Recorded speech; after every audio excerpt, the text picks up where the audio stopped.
اگر آپ نے ابھی تک ہمارا چینل سبسکرائب نہیں کیا تو ابھی سبسکرائب کریں اور بیل آئیکن کو کلک کر کے ہماری لیٹسٹ ویڈیوز کے بارے میں اپڈیٹ۔ السلام علیکم، ہمارے چینل میں خوش آمدید۔ حارث عائشہ کو مال میں دیکھ کر اس پر لٹو ہو جاتا ہے۔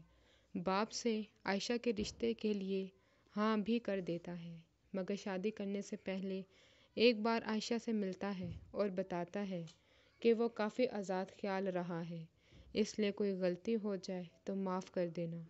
عائشہ بھی شرط رکھتی ہے کہ وہ شادی کی خاطر پردہ ترک نہیں کرے گی۔ حارث جیسے ہی گھر والوں کو عائشہ سے شادی کی خبر دیتا ہے، گھر والوں پر حیرت کا پہاڑ ٹوٹ جاتا ہے۔ فیضی کا دل الگ سے ٹوٹ جاتا ہے۔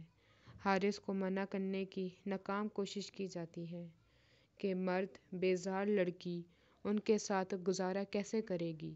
عائشہ کے آنے سے پہلے ہی گھر میں اس کے خلاف سازشیں شروع ہو جاتی ہیں، مگر حارث کو وہ سب سے الگ اور منفرد نظر آتی ہے، اسی لیے سب گھر والوں کی مخالفت مول لے لیتا ہے۔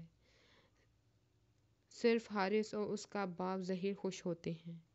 اگلی قسط میں آپ دیکھیں گے کہ حارث کی ماں پورا زور لگا دیتی ہے حارث عائشہ کا پیچھا چھوڑ دے۔ تب حارث غصے میں گھر میں توڑ پھوڑ کرتا ہے، مرنے مارنے کی دھمکی دیتا ہے۔ امیر زادوں کی یہی بگڑی ہوئی عادتیں ہوتی ہیں۔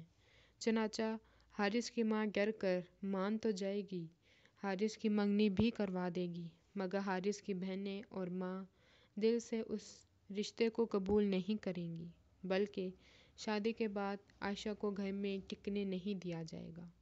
ہماری ویڈیو کو لائک کریں، شیئر کریں اور سبسکرائب بھی۔